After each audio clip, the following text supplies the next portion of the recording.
What's going on, everybody? Triple Crown 24 back today with a new card show recap video that is going to be off the chain. I made a deal that I would call a mega deal at this show, and I cannot wait to share it with you. If you follow me on social media and Twitter, possibly Instagram, I don't know if I posted this or not. I probably forgot to.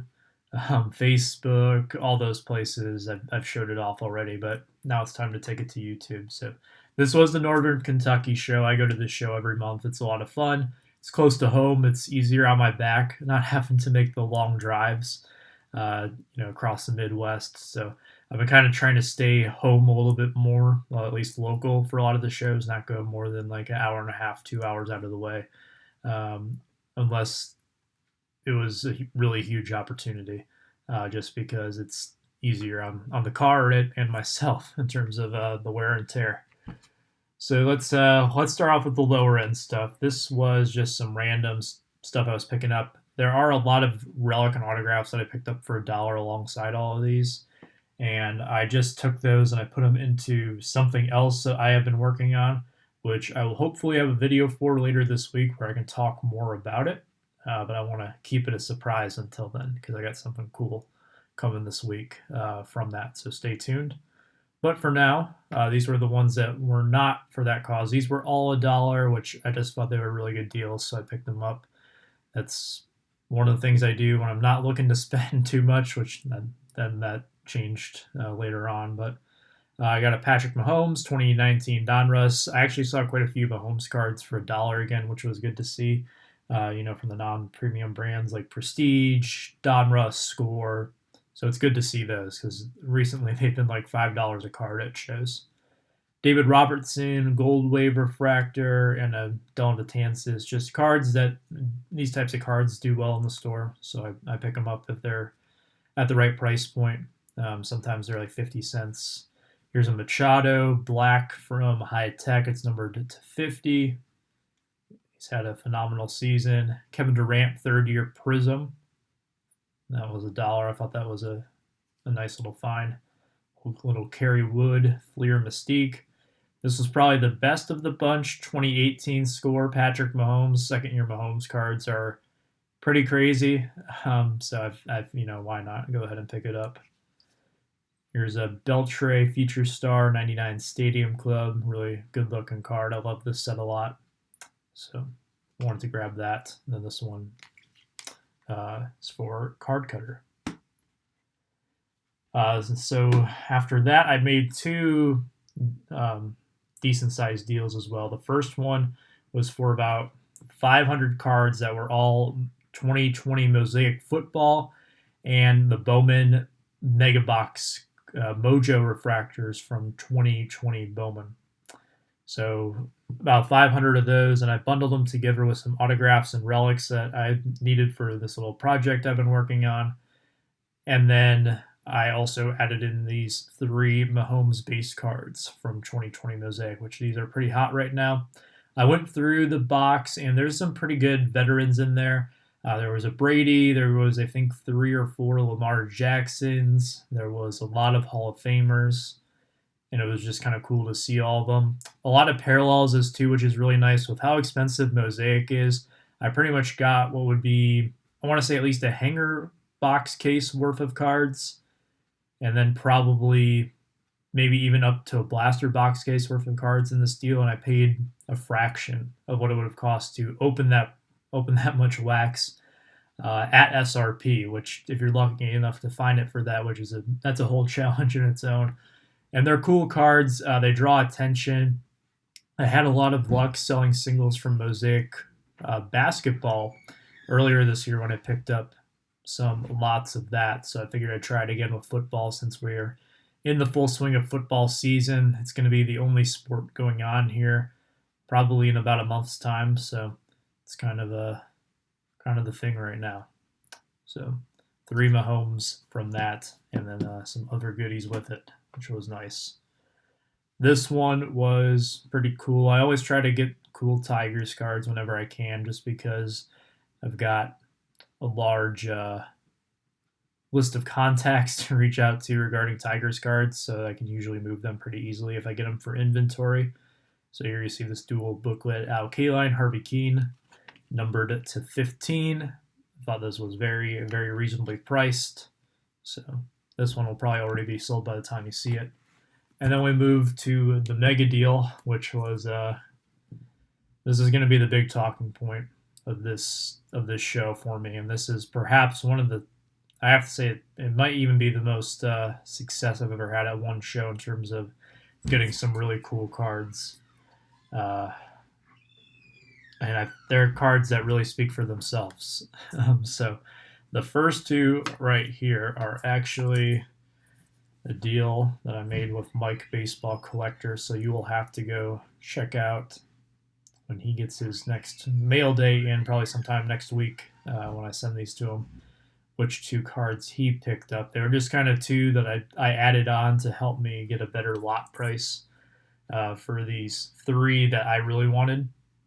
So it was, I was able to get him a pretty good price on those two, in my opinion. So it was kind of a win-win win for everyone, because the dealer got to sell more of his inventory. I got to get the cards I wanted for a better price, and I was able to help out a friend for getting them a good price on their cards that they wanted. So I have three cards here, and it's difficult to choose which order I'm going to show these off in, because they're all three incredible cards, and I will say it. Shout out to Blue Jacket 66. They are iconic cards.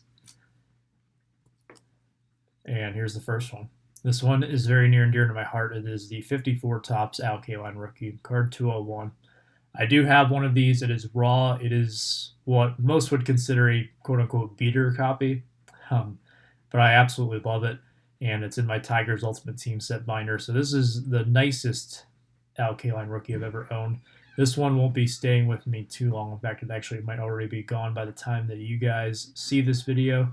It's in a SGC 4.5, and it's incredible. I'm very, very crisp on the edges and corners. I know there's some wear to it, but it's a 4.5. It's not going to be perfect, but it looks great. There's not much more you can say about it. It's fairly well centered for a 54. I mean, it's not perfect, as you can see. There's more on the right than the left, but it presents itself very well. I've seen a lot of 54s that are way more off center than this, and centering is kind of my big thing that I look for, which was definitely the big appeal of these next two cards that you'll see. Here's the second one. Classic card here, the 1953 Topps Satchel Paige in a PSA VGX 4.5. I've seen quite a few Satchel Paige 53 Topps, and this one definitely ranks among the nicest I've seen in what I would consider mid-grade, so anywhere from a 3 to a 6. And this one, checking in at a 4.5, is incredibly well centered. 53 Topps is my favorite Topps design of all time. I can't see it ever being matched, just the level of detail. You can see the registration on the card is absolutely fantastic. And I'm not a vintage expert by any means, and there's a lot of people on here who have a lot more knowledge about vintage than I do, but I definitely have a ton of appreciation for this card, and it's kind of surreal that I am holding one right now, and it's not just me holding someone else's card. This is my card. Here's a look at the back. But let's go back to the front. It's just an incredible card. So that was really cool to add that. And then this last one, believe it or not, I made the deal with the Kaline rookie, and the Kaline rookie wasn't really the centerpiece of the deal. This was the card I really wanted. And I've spoken about this card probably a couple times on the channel, but it's been a very long time. I can't even remember the last time. I know that I have spoken about it recently with some friends, expressing my desire to own one of these. It's been on my bucket list for a very long time. It is one of my two favorite Topps cards of all time. The other one is also from the set. And I have a 1953 Topps Jackie Robinson in a PSA 5.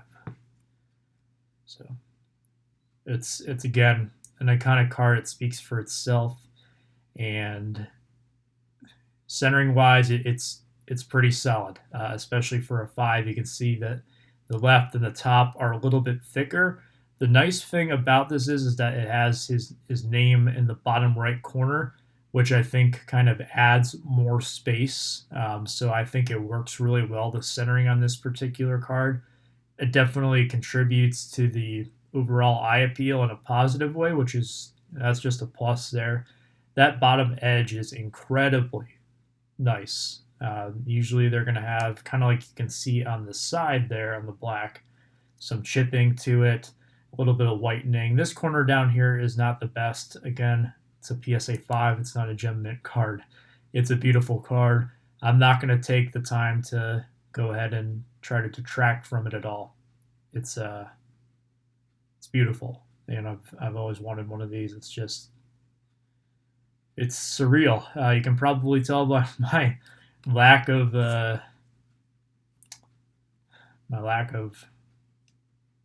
things to say, basically, that I'm kind of lost for words with this card, and it does all the talking for me, I think. Just absolutely stunning. So those were my pickups. I'll leave you with the visual here of the big 3. Thank you so much for watching today's video. I greatly appreciate it. Let me know what you think of this recap in the comments down below. Appreciate you checking out the video. I'll see you next time. Stay safe. Have a good one.